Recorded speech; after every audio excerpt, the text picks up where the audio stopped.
Hey guys, this is my 2001 Chevy Silverado, and it's got the 5.3 in it, and I just changed the head gaskets. So now I'm just kind of putting it all back together now. Just kind of give you an update on what we have going on in the garage. This is it. Nothing fancy. Kind of rednecky. Don't like that bumper. That'll go. But just to let you guys know, right now I just put the exhaust manifold on, and that's going to be bolted in here shortly and torqued down. I got to take out the spark plugs. I pressure washed it and I had everything covered, so I wanted to make sure the spark plugs were covered.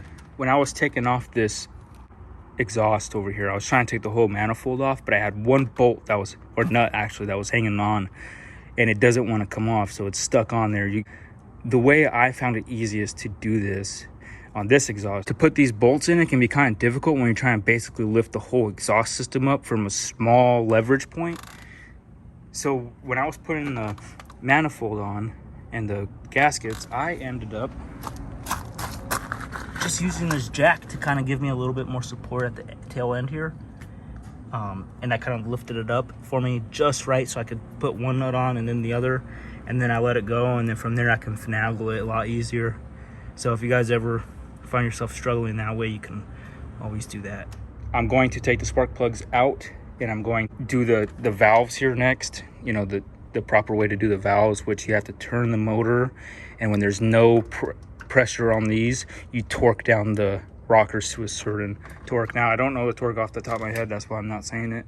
We torque them while there's no pressure on the valves, on the spring there, and then that's how you get your setting for your valves. Okay, so I'm gonna try and show you and explain to you as best as I can. So right now there's no tension.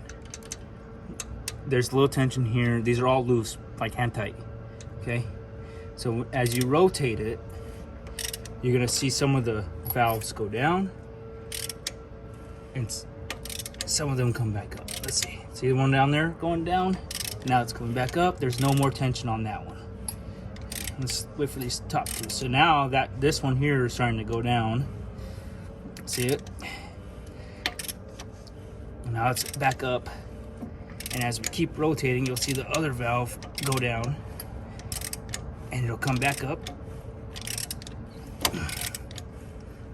See that? All right, well, now it's all the way at the top. This one's not being compressed, this one's not being compressed. Now we could torque this down and that one down, and that's going to be torqued down to 22 inch-pounds. Okay, so now I can go and I can torque this son of a bitch to 22, or foot-pounds, not inch-pounds, I'm sorry.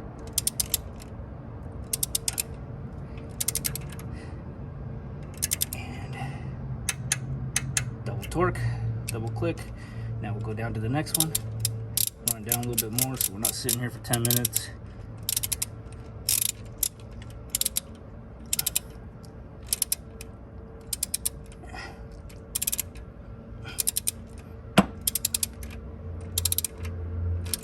Okay, now we're about to get that real quick soon here.